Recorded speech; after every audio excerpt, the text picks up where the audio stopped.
Dragi prieteni ai Resist Zürich, bună ziua! Vă salutăm din București, suntem aici pentru că începem un nou proiect al asociației noastre care se cheamă Romania The Promise of Change.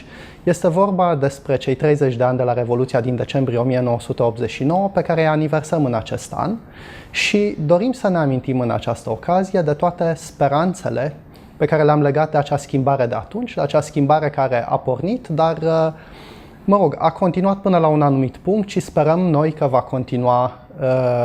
va continua până la capăt. Astăzi îl avem cu noi pe domnul Liviu Tofan, care a fost jurnalist, a fost directorul secției de știri de la Europa Liberă, o perioadă destul de lungă. Ați fost practic în Europa Liberă în agitații anii 80, între practic 1980 și 1989. După care ați revenit în România, ați pus pe picioare proiectul, mi se pare, Radio Total și ne bucurăm să vă avem alături de noi și cu această ocazie dorim să vorbim despre Europa Liberă, despre ce a însemnat Europa Liberă pentru români și cum a pornit acest proiect care pentru noi, cei care suntem oarecum trecuți de 40 de ani, înseamnă foarte mult. Haideți să începem discuția noastră de aici. Ce a însemnat pentru dumneavoastră Europa Liberă, domnule Tofan? Un mare privilegiu a însemnat Europa Liberă pentru mine. München, 1973, am ajuns în sediul postului de radio Europa Liberă aproape din întâmplare și am rămas acolo 20 de ani până în 1994. A fost cea mai importantă secvență din viața mea profesională și un noroc deosebit, o șansă extraordinară de a, din acea poziție absolut privilegiată, care însemna să lucrezi ca redactor la Radio Europa Liberă, să urmărești evoluția unei perioade istorice atât de interesante cum a fost anii 70 și 80, prăbușirea unui imperiu la care am asistat și am participat. Asta a fost și mai important, pentru că noi, la Radio Europa Liberă, am participat efectiv la prăbușirea sistemului comunist, când și-a spus Radio Europa Liberă, când s-a intitulat așa, asta de fapt exprima și obiectivul acestui post de radio, să elibereze Europa de comunism. Bun, am fost acolo foarte mult timp și nu am crezut niciodată cu adevărat că acest obiectiv este fezabil și îl voi apuca în viața mea. Nimeni dintre noi nu și-a imaginat. De fapt, deja un loc comun să spui că anul 1989 a fost o mare surpriză. Nimeni nu se aștepta la o asemenea evoluție rapidă în sensul dispariției între 1989 și 1991 a Imperiului Comunist din lume, de fapt. Ori a fost un mare privilegiu pentru mine să pot fi acolo și să pot participa împreună cu colegii mei la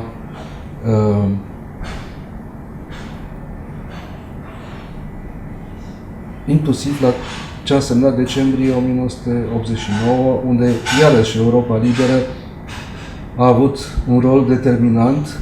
Dacă ne gândim doar la sloganul Azi în Timișoara, mâine în toată țara, care a fost auzit în toată țara prin Radio Europa Liberă. Este foarte interesant ceea ce ne spuneți și sună atât de simplu când spuneți am ajuns în 1973 la Europa Liberă. Pentru cei care suntem obișnuiți cu situația de acum, cu mersul din România în Germania și invers, practic fără niciun fel de opreliște, cu libertatea asta pe care ne-o dă Uniunea Europeană, Este greu de imaginat cum se ajungea în 1973 la Europa Liberă. A fost un moment, o ruptură în viața dumneavoastră să ajungeți în Germania în acel moment? A fost o ruptură pe care eu am urmărit-o în anii aceia consecvent. Era ideea mea fixă, pot să spun, că nu-mi văd viitorul în România și trebuie să plec. Ceea ce, în mod normal, nu se putea întâmpla în acele vremuri. Nu aveai pașaport și dacă cereai pașaport, cum am făcut eu, erai refuzat, pentru că, evident, riscul pentru sistem era ca tu să nu te mai întorci în România. Eram student în ultimul an la germană-engleză și întâmplarea a făcut, a fost norocul meu și ghinionul lor, că aveau nevoie de un translator de limba germană care să însoțească în RFG un secretar din Comitetul Central al UTC, să-i traducă. Respectivul era invitat la un congres în Germania.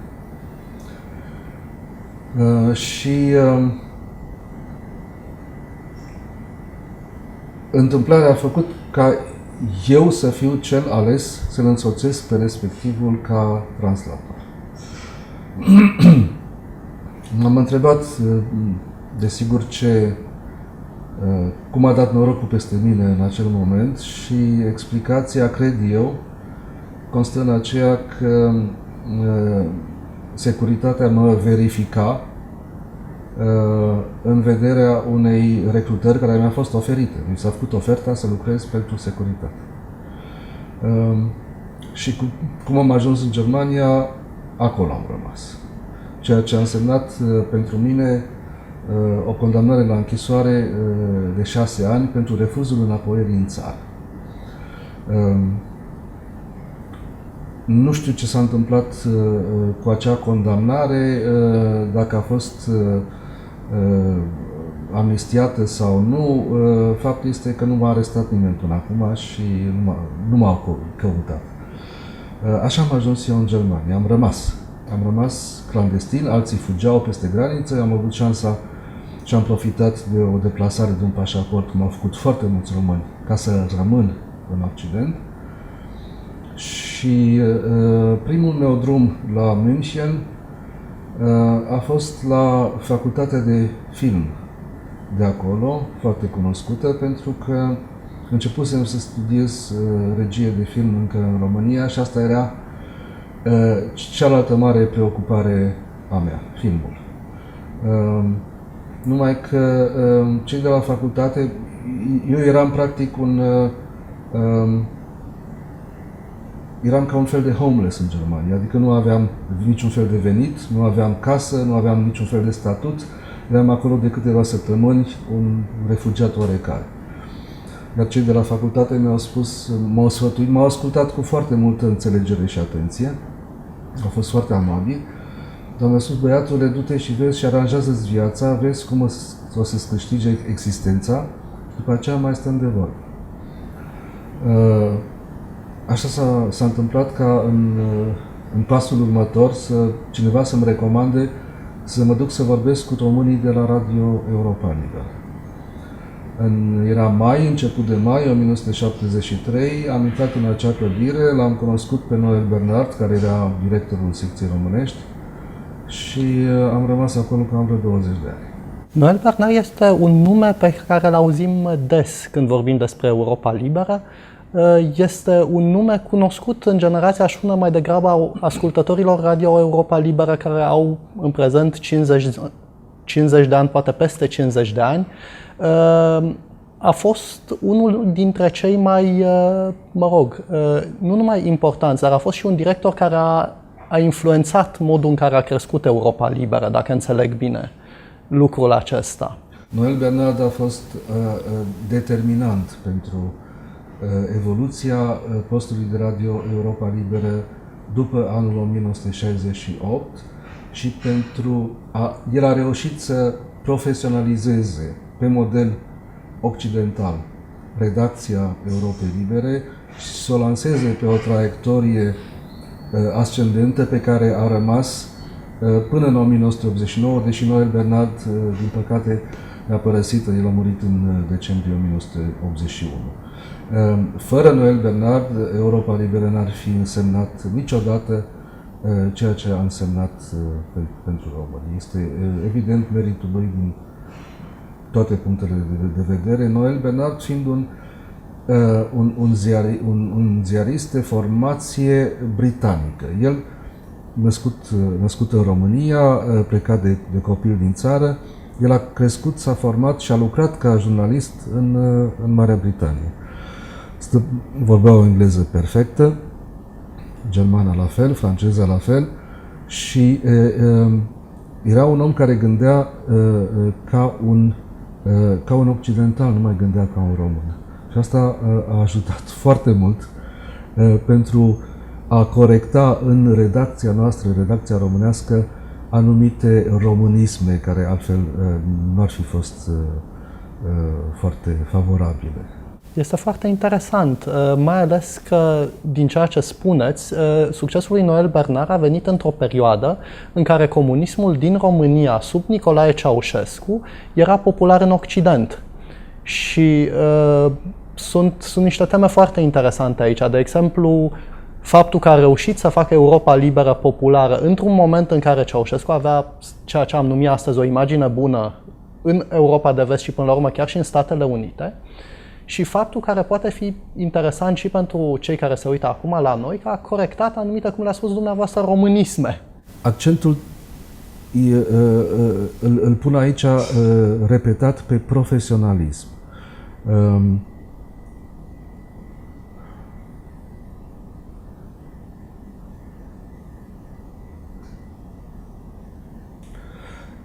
E adevărat, perioada anilor 70 a fost până în 1975, a fost perioada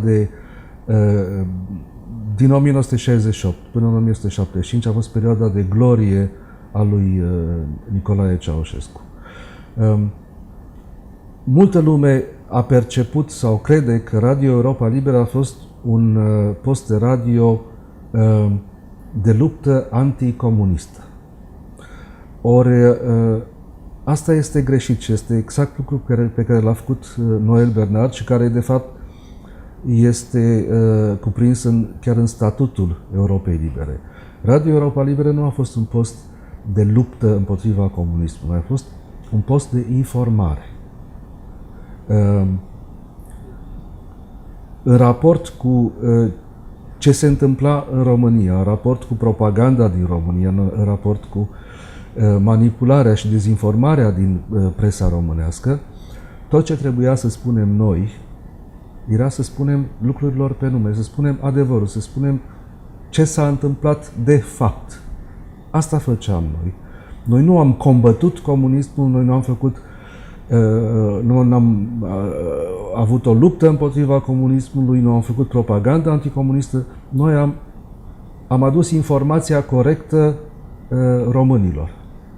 Asta era menirea Europei Libere. Nu să facă propagandă, să spună adevărul. Îmi închipui că asta era o muncă destul de dificilă în acea perioadă, pentru că era greu să filtrezi acea informație. Cum se ajungea până la urmă la Europa Liberă, la informația care ajungea pe post? Cum se filtra, cum se ajungea la acel adevăr, cum se ajungea la acele fapte care erau transmise către românii din țară? Probabil că, în primul rând, este cunoașterea pe care o acumulezi, pe care o ai în raport cu o anumită problemă și care îți permite să citești printre rânduri și să discerni. Această cunoaștere exista în redacție și exista în secția de research de la Europa Liberă, secția românească de documentare, care era o secție distinctă de redacție și unde nu se făcea decât asta. Se cercetau, se analizau știrile, fenomenele, întâmplările din țară și se redactau analize, care erau folosite după aceea de noi și în redacții. Principala noastră sursă de informare era presa regimului, scânteia România Liberă, celelalte publicații la care eram abonați și noi ascultam în timp real Radio București. Exista o secție specială la Europa Liberă, secția de monitoring, unde colegi care nu lucrau în secția în redacție, era o secție distinctă, nu făceau altceva decât să asculte permanent, să înregistreze pe niște benzi uriașe care mergeau non-stop Radio București, astfel încât să putem reacționa cât se poate de repede în cazul unor evenimente speciale pe care numai în felul acesta le puteam afla în timp real, ascultând Radio București. Sigur, foarte importante erau contactele personale cu oameni care veneau din România și oameni bine informați care ne aduceau la zi cu evenimentele din țară. Și surse diplomatice la care aveam acces și, nu în ultimul rând, scrisorile de la ascultători. Primeam atât de multe scrisori încât la un moment dat, în anii 80, existau două emisiuni distincte în programul nostru în care reflectam aceste scrisori. Erau scrisorile în care ascultătorii își declinau identitatea reală pentru că voiau să se vorbească public despre cazul lor, astfel încât să obțină, spunem, un pașaport, o reîntregire de familie. Erau foarte multe asemenea cazuri în anii 80. Și emisiunea aceea se numea România și drepturile omului. Și o altă emisiune, de vorbă cu ascultătorii, erau genul de scrisori în care oamenii nu-și dezvăluiau identitatea din motive lesne de înțeles, dar care cuprindeau informații și analize foarte pertinente și interesante despre situația din țară.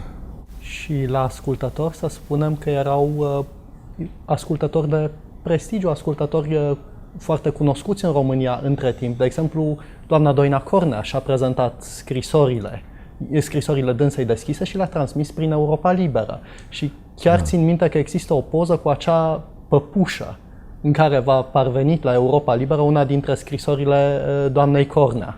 Imaginea respectivă este dintr-un documentar celebru făcut de un jurnalist belgian în anul 1988. Respectivul a fost în România, a făcut o vizită în România și a întâlnit-o întâmplător pe Doina Cornea la Cluj, care i-a dat acea păpușă în capul căreia era ascuns un mesaj care a ajuns până la urmă la noi la Europa Liberă. Cazul Doinei Cornea, acum asumarea